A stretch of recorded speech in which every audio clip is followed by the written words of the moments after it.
ligamento dorso-cervical, estructura traqueosófago, vaina carotidia, inervación e irrigación. Bueno, vamos a empezar un poco con la base ósea. La base ósea, sumada a la muscular, tiene un aspecto biodinámico importante, porque todo el cuello funciona como una palanca, en la cual el cuello es el brazo de la palanca. La palanca sirve para aguantar el peso. El peso que aguanta es la cabeza.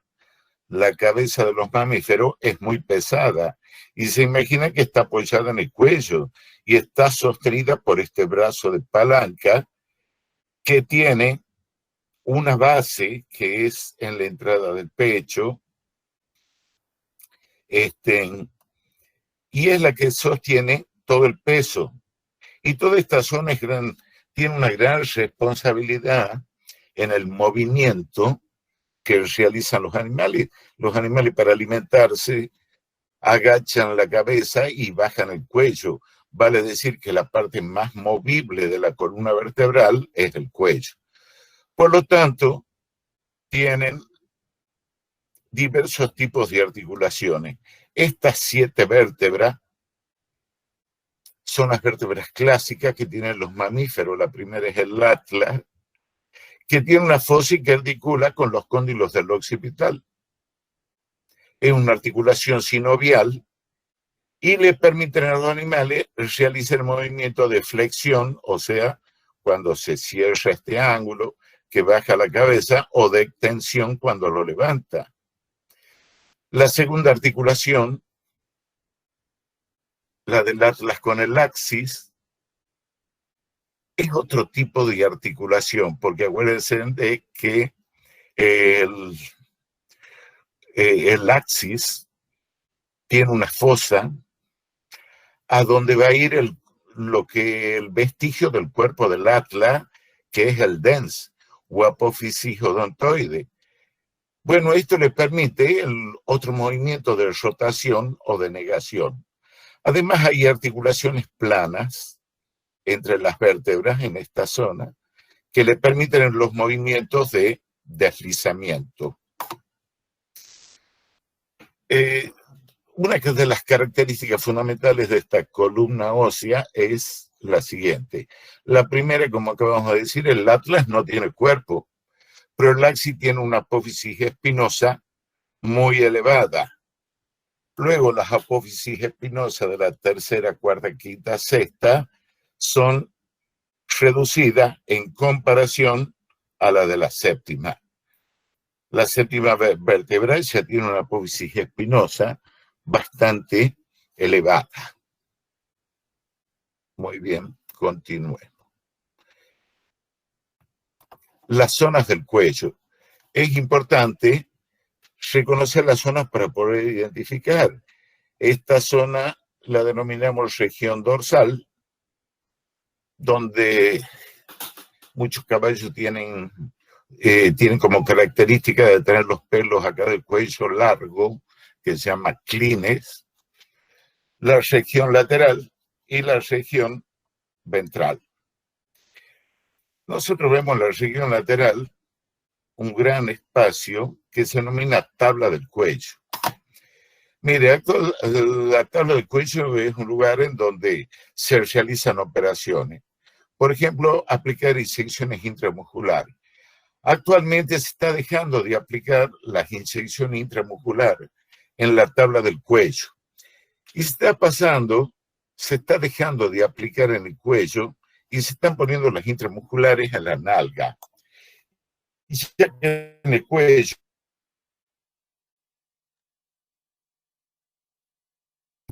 pueden quedar comprometidas. Así que ya se las va dejando de lado. Bueno, le voy a hacer una mala comparación. Nos imaginemos que nos coloquen una inyección intramuscular en el cuello. Sería terrible y no en las nalgas. Además, ya vamos a ver todas las estructuras que se encuentran. Bueno, en esta imagen vamos a la parte central En la parte central tenemos región dorsal, la lateral y la ventral. Y habíamos dicho que tenía muchísimos músculos.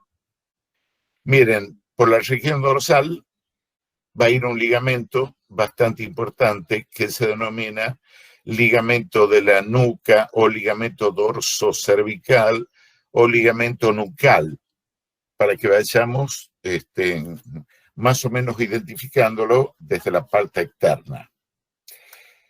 Los músculos tienen los mismos músculos del perro, ya lo vamos a ver, que ustedes ya lo vieron en Anatomía 1. El músculo trapecio, por ejemplo, tiene dos porciones, trapecio cervical y el trapecio torácico. Estas imágenes que ven aquí ya son disecciones de esta zona. Además, otro músculo. Siempre después del trapecio estaba el serrato, el romboideo. El músculo romboideo, que también tiene dos partes, la parte cervical más desarrollada que el romboide en la porción torácica. El serrato dorsal y serrato ventral. Ya lo vamos a ver con detalle. En lateral, lo que más nos llama la atención es el prominente músculo brachiocefálico. Y en ventral el externo. Ya lo vamos a ver. Bueno, hablando en la región dorsal, el ligamento dorsocervical. Habíamos dicho que toda esta columna ósea y que todo el cuello, que tenían que soportar gran peso, que los animales bajaban la cabeza para alimentarse, pero la tienen que levantar y la tienen que levantar con facilidad. Y esa facilidad ocurre gracias a los movimientos de las articulaciones, de todas estas articulaciones sinoviales y sinoviales planas, y también por un ligamento que comienza en el occipital y que va como una cuerda por todo el dorso hasta la zona de la cruz. Se denomina porción funicular y son dos. Vale decir que el ligamento funicular es un ligamento doble. Nos acordemos que los ligamentos no tienen irrigación y no tienen inervación. Eso tengamos presente siempre que analizamos los ligamentos. Y la otra porción se denomina porción laminar. Miren, la porción laminar se está originando en el funicular y se inserta en las apófisis espinosas de las vértebras cervicales y en las primeras torácicas. Desde el axis hasta la sexta, séptima y la primera torácica. También la porción laminar son dos bandas fibrosas. Miren, en esta imagen es para mostrarle la dirección que toman las vértebras. Vale decir que cuando nosotros vemos a un animal vivo, en esta zona sabemos que no van a ir las vértebras, sino que se dirigen muy oblicuamente y hacia ventral. Entonces tenemos todas estas zonas muscular y esta zona también muscular. El ligamento. Entonces habíamos dicho dos porciones funiculares y dos porciones laminares. Fíjense que al comienzo está tan pegado a la primera, prácticamente sobre la primera vértebra, encima de la parte dorsal del axis, y luego se apoya en otro lugar óseo, que son las apófisis espinosas de las vértebras torácicas o dorsales. ¿Qué es lo que ocurre? Si baja la cabeza permanentemente y la levanta, este ligamento se va a ir lesionando en esta zona porque se está deslizando sobre el hueso. En consecuencia, necesita de un complemento o de un accesorio del tejido muscular que son las bolsas sinoviales. Por lo tanto, hay bolsa sinovial para el ligamento funicular en dorsal de la primera vértebra del atlas, la bolsa atlantoidea y la otra bolsa que está sobre la cruz. En esta es una imagen en donde vemos el ligamento funicular. Me gusta mucho a mí esta imagen, me parece muy gráfica. Funicular y las porciones y la porción laminar. Láminas, láminas, láminas que van a la apófisis espinosa de las vértebras cervicales. Vemos bolsa sinovial y ecotrazona de bolsa sinovial. Cuando un animal nace, son muy pequeñas, pero luego cuando desde el momento que comienza a alimentarse y a mover la cabeza, se van agrandando. También tenemos que reconocer, esta es otra imagen del ligamento, y llega a la cruz, y aquí se continúa como ligamento supraespinoso, porque está encima de las vértebras espinosas.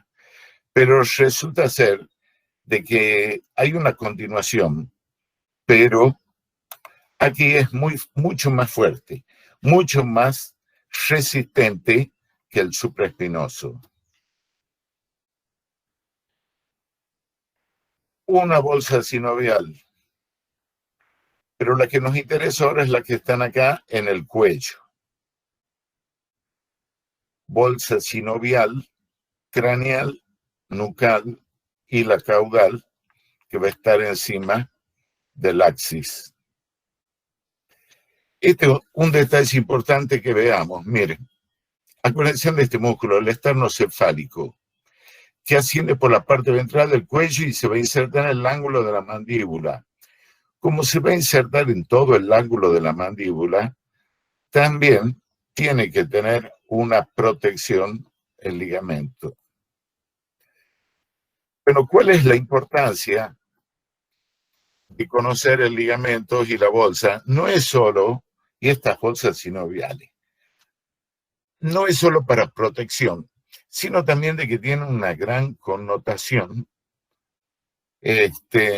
cuando se ensilla un caballo, y sobre todo si nosotros andamos o cabalgamos en un lugar complejo, como ser en la montaña, por un río, la cincha, no sé si alguno de ustedes es jinete o habrá andado a caballo en las montañas, acá va la montura, la cincha se va aflojando, la cincha es una lámina que aguanta la montura, y al estar floja, el peso del jinete más los movimientos va empujando y va produciendo lesiones.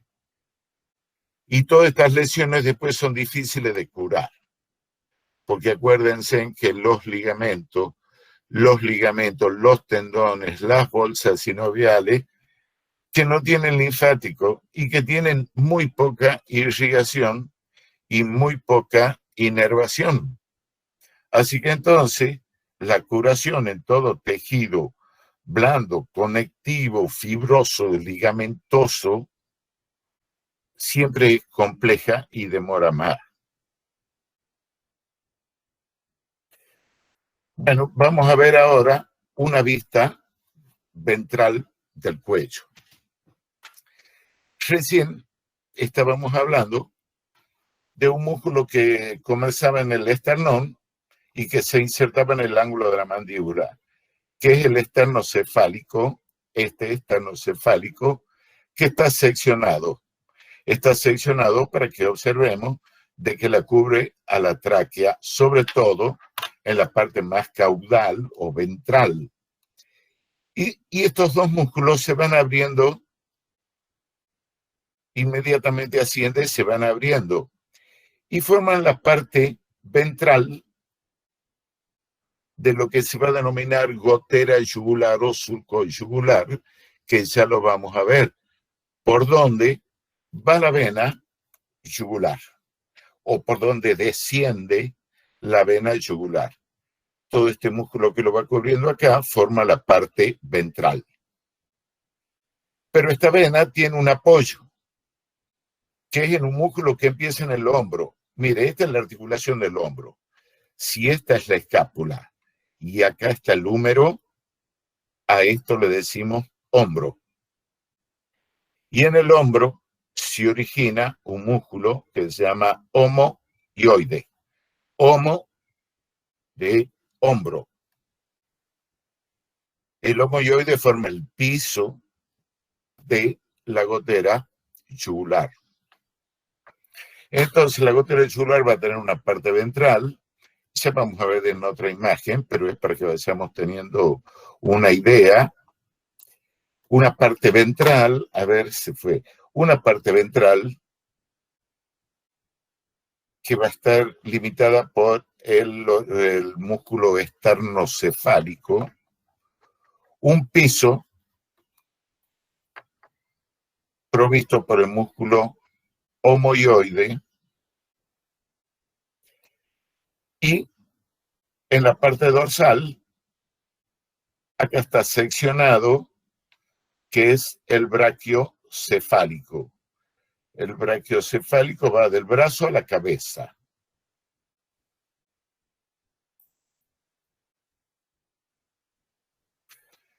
Este es un corte transversal y visto de frente. ¿Se entiende? Corte transversal y visto de frente, de adelante. ¿Correcto? Donde vemos transversalmente para ir entendiendo todas las estructuras que se encuentran en el cuello. Este es un corte a nivel de la quinta vértebra cervical. La porción dorsal que estábamos hablando. La porción lateral y la porción ventral. En la porción dorsal, esto que vemos de color amarillo son los dos funículos. El ligamento dorsocervical, la parte funicular. En este corte transversal vemos la porción laminar. Esta es la vértebra, quinta vértebra cervical, con la apófisis espinosa, la quinta vértebra cervical, donde se va a insertar la porción laminar. Veamos los músculos superficiales del cuello. Dorsalmente, trapecio. Un poco más profundamente, el músculo romboide. El músculo serrato. El lomo transverso, que asciende por todo el cuello. Las dos porciones del esternocefálico. Esas son las porciones, digamos, parte de algunas porciones musculares que transitan el cuello. Espera. Ustedes saben que todos los músculos que están envueltos por fascia. Entonces, tenemos fascia superficial que envuelve a todos los músculos y fascias profundas que está pintada de celeste. Estas dos fascias se van a unir y van a envolver a esta zona y van a formar una vaina. Como envuelve la carótida, se denomina a la carótida y otras estructuras que ya vamos a ver, se denomina vaina carotidia. Vaina carotidia. porque envuelve a la arteria carótida común. Ventralmente pasa la vena yugular. Esto que vemos aquí, esta porción que vemos acá, tenemos que saber de que corresponde a la vaina carotidia. Porque además de que transita la carótida, también transita el nervio vago y porción del simpático que están envueltas en la vaina carotidia y que la protege. En dorsal, el esófago que acá lo vemos en este dibujo que está del lado izquierdo. La tráquea, esta gran abertura por donde va a transitar el aire. Volvemos ahora, pero en el bovino. Una vista lateral. Habíamos dicho, músculo trapecio. Porción del músculo trapecio cervical. Trapecio, porción torácica. El gran músculo que cubre el cuello es el brachiocefálico. Nos acordemos que el brachiocefálico que tiene 3 porciones. Una porción que únicamente va al cuello. Por lo tanto, se denomina cleido cervical.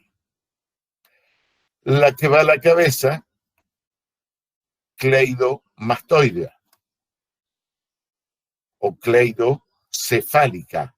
También la pueden identificar como la cleidocefálica. Parte dorsal del brachiocefálico,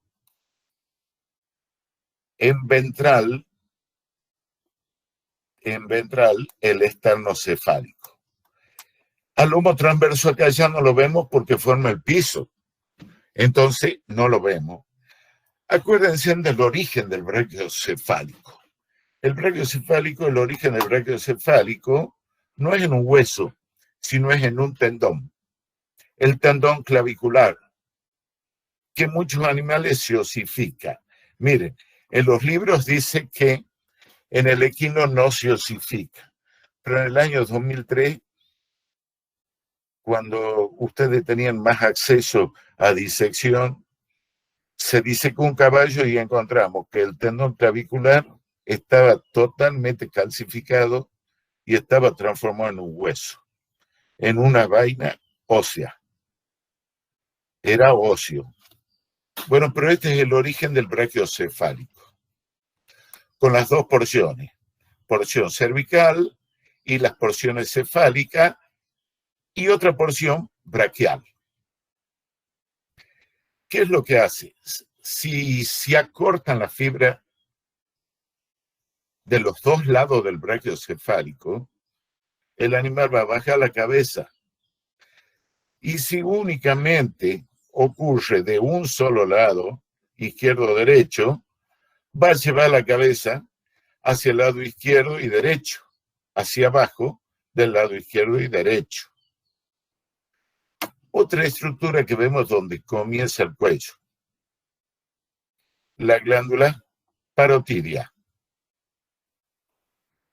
La vena yugular que recibe un afluente de la vena maxilar y el otro de la lengua facial. Acá dice facial, pero es la lengua facial. Y este que se va acá arriba, el maxilar. Esto es macetero. Esto simplemente es un esquema, es un dibujo. ¿Qué otros músculos más podemos ver aquí? Músculo pectoral. Acuérdense que el pectoral, de que teníamos un pectoral descendente y el otro ascendente. El ascendente ya está en el tórax. Miren la fibra, asciende. El descendente baja. Y el que cruza por debajo de los dos se denomina pectoral transverso. Este simplemente es un esquema, porque el pectoral transverso no lo podemos ver de lateral. Está entre los dos miembros torácicos, está en las partes más externas, digamos, del tórax, y que está en unión del esternón a la parte medial, a la parte medial del miembro, y el otro transverso del otro lado. Entonces, cuando se acorta el transverso, que por más que diga acá transverso, el miembro se va a ir hacia adentro en aducción. Bueno, ya que estamos, vamos viendo algunos de los músculos que están acá adelante. Miren, esto es escápula. Esta es la espina escapular. Del esquien, debajo de la espina escapular, todo esto es músculo deltoide. Hacia atrás y que cubre toda la axila, el músculo tríceps. En caudal del tríceps, el dorsal ancho. Pero ya cuando le den, a esto lo van a ver mucho más en detalle en la clase de miembro torácico. Seguimos ahora con la región del cuello, pero en un ternero. En el cuello entonces hemos visto ahora de que hay estructuras musculares, tendinosas, arteriales, venosas, y también hemos visto el tronco vago simpático, también nerviosa. Pero también hay estructuras glandulares. Esto que vemos amarillo, como este es un esquema de un animal recién nacido, tiene un gran desarrollo y es el timo, conocido en la carnicería como la verdadera molleja. Ocupa toda la parte lateral del cuello y llega hasta encima, hasta la base del corazón. Los animales, en la medida de que van teniendo mayor edad, se va atrofiando totalmente y queda envuelta muy poca parte glandular, pero envuelta por grasa. Otra glándula, además de timo, glándula tiroide. La glándula tiroide tiene dos cuerpos que están unidos en ventral por un istmo. Esto que vemos aquí, la tráquea. Veamos otra imagen. Una imagen en lateral. Glándula parótida,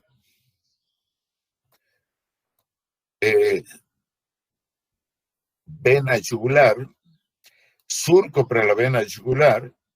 Este músculo que está acá en el piso, entonces es el músculo externo cefálico, del esternón hasta el ángulo de la mandíbula.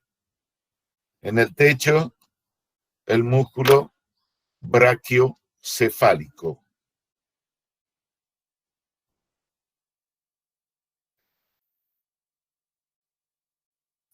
Trapecio, romboide, brachiocefálico, esternocefálico, tríceps,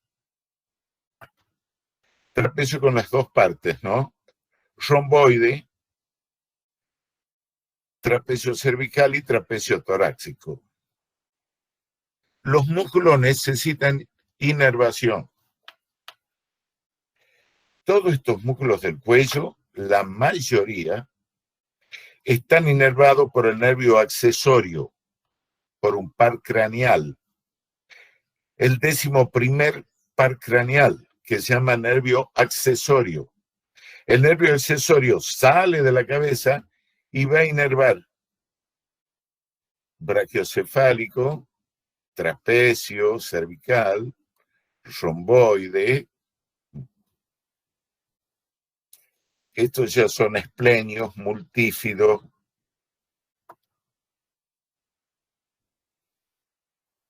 Otra imagen. brachiocefálico, esternocefálico, esplenio, trapecio, glándula parótida.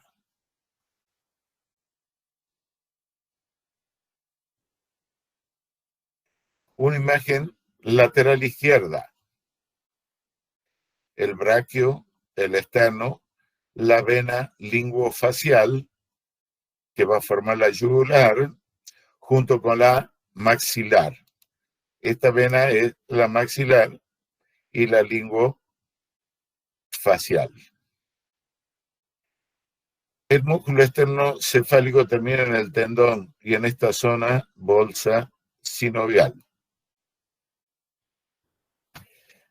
Miren, el esternotiroioide, el esternoioide, el lomoioide, van al ioides.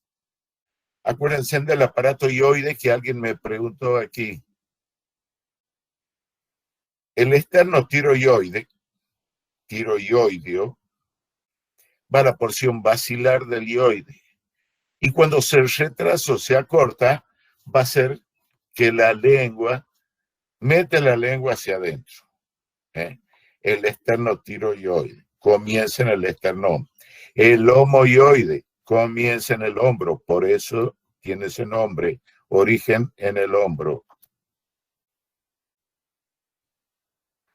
Bueno, más o menos la misma imagen, otra imagen. Lo importante que tenemos que saber aquí es lo siguiente. No lo tengo anotado, pero si ustedes tienen un lápiz y un papel, pueden ir anotando. Pero está prácticamente en esta imagen. Las estructuras nerviosas que transitan en el cuello son el tronco vago simpático, el nervio laringio recurrente. El laringio recurrente viene del tórax y va a inervar la laringe. Entonces, vago simpático, laringio recurrente. Para los músculos que se encontraban en la parte dorsal, el trapecio, el accesorio, vamos 3 filetes y nervios importantes. Trapecio, el vago, el simpático, el laringio recurrente. Y nos falta un quinto nervio. El quinto nervio que nos falta aquí sale del espacio del espacio de los agujeros de las últimas vértebras cervicales de la quinta, de la sexta, de la séptima, por esta zona, y se denomina nervio frénico. El frénico va a acompañar toda la zona del cuello, la entrada del pecho, y va a inervar al diafragma. Acá se encuentra el diafragma y es inervado por el nervio frénico. ¿Por qué es importante saber lo que ocurre en el cuello? Sobre todo en el cuello, desde el punto de vista de la patología y de la clínica, lo que interesa saber son los traumatismos. Además de que el cuello se usa para extracción de sangre, cada vez menos para poner incisiones intramusculares en la tabla del cuello. Y los traumas. Miren, y nos imaginemos un caballo que viene a toda velocidad. Ustedes saben que un auto puede venir a 120 kilómetros por hora y no lo podemos frenar de golpe. No se va a frenar de golpe. Ponemos el freno y se va a arrastrar unos cuantos metros. ¿Se imaginan un caballo a 40, 50 kilómetros, uno de carrera, que de golpe se tiene que frenar y que su vista por ahí no le alcanza? Puede más la velocidad que la vista. Entonces se lesionan en la entrada del pecho con corte. O se lesionan en el cuello. ¿Qué pasa si se lesiona la entrada del pecho? Nos acordemos, ¿cuáles son los dos músculos que están en la entrada del pecho y que se van abriendo hacia arriba? Además del pectoral descendente, está el músculo que asciende por el cuello y es a ver si alguien lo puede decir.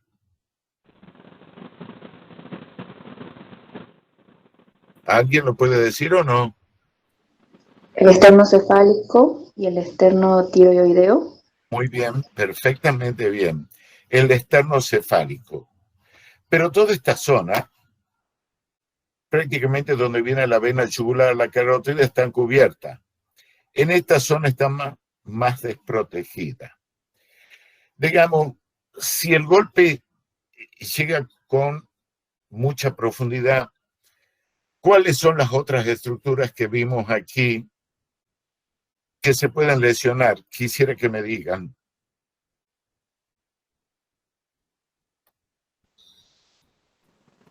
La tráquea, profe. Muy bien, la tráquea está formada por varios anillos traqueales, está recubierta por un epitelio cilíndrico, ciliado. ¿Qué otra cosa más? ¿Qué nervios? Frénico. Muy bien, perfecto. Y si se lesiona el nervio frénico, ¿qué síntoma tendría un animal para usted? El aire. Afecta el diafragma. Exactamente, no puede respirar. ¿Qué otra estructura más quisiera que piensen? La vaina carotidia, profe. ¿Cuál? La vaina carotidia. Ah, la vaina carotidia. Sí. Resulta ser de que la vaina es fibrosa. Se podría lesionar o cortar con algún objeto o de manera cruel o intencional porque tiene su recubrimiento y está profundamente la vaina carotidia llevando esas estructuras. Y se imaginan ustedes si se rompe la carótida, un animal directamente, el pronóstico es grave, se muere. Bueno, muy bien. La clase de cuello es muy corta. Si alguien tiene alguna duda, si no, charlamos un poco sobre el tema del parcial. Yo, profe, una pregunta. Diga. ¿El laringo recurrente solamente va por la derecha? No, ¿Cómo es el recorrido en sí? no. Laringios recurrentes son dos laringios recurrentes. Laringio recurrente izquierdo y laringio recurrente derecho. En este caso, este que vemos acá, este es el laringio recurrente izquierdo. Pero también, este es el izquierdo, este es el recurrente derecho. El laringio recurrente se desprende del vago en el tórax y asciende, se desprende de esta zona, se desprende del tórax, cruza el corazón, pero en el corazón el izquierdo da una vuelta importante que cuando describen tórax le van a volver a explicar, da una vuelta por encima del tronco carotidio de la aorta y asciende por el cuello y entra en la cara lateral de la laringe a nivel del cartílago tiroide de la laringe, que es el más grande y que está en el lateral de la laringe, de que ya vimos la laringe en anatomía 1. Muy bien. ¿Alguna otra pregunta?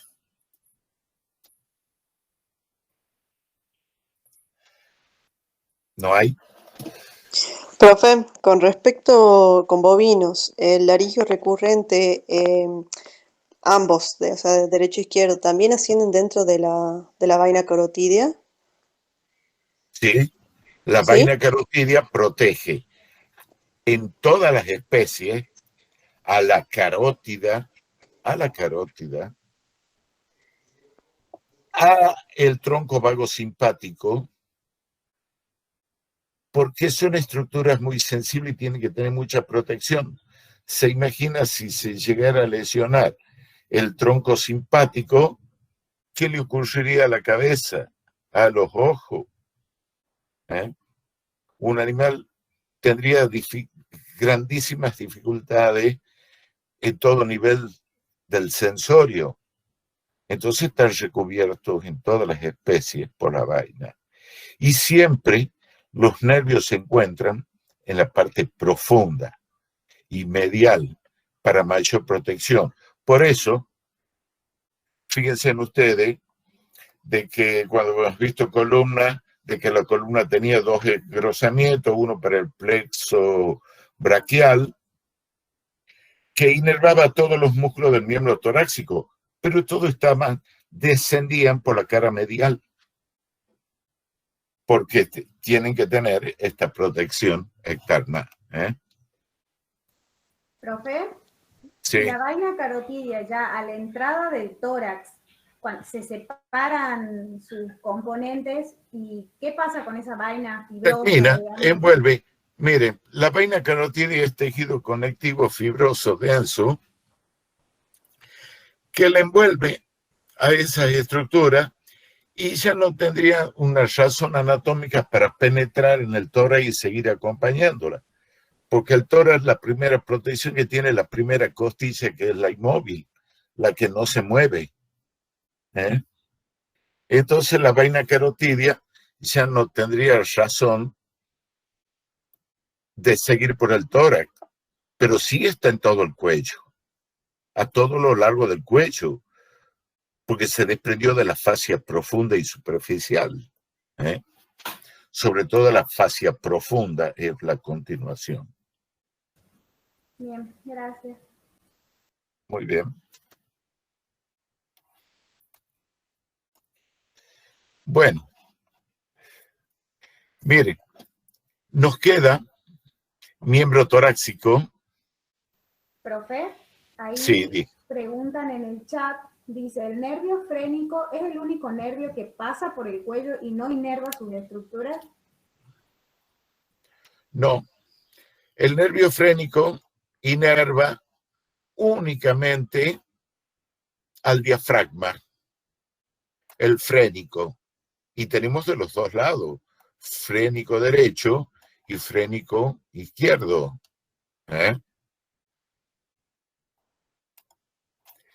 Acá no lo vemos y no está diagramado el nervio frénico.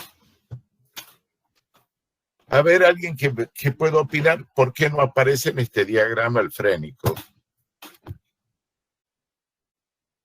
Porque se origina después de esta imagen. Correcto, muy bien. Se origina hacia atrás. Vale decir que no son en las primeras vértebras cervicales, porque esta es vista de adelante, desde la quita hacia adelante. Correcto, muy bien la deducción. Gracias. Por eso no lo vemos a lo frénico. Bueno.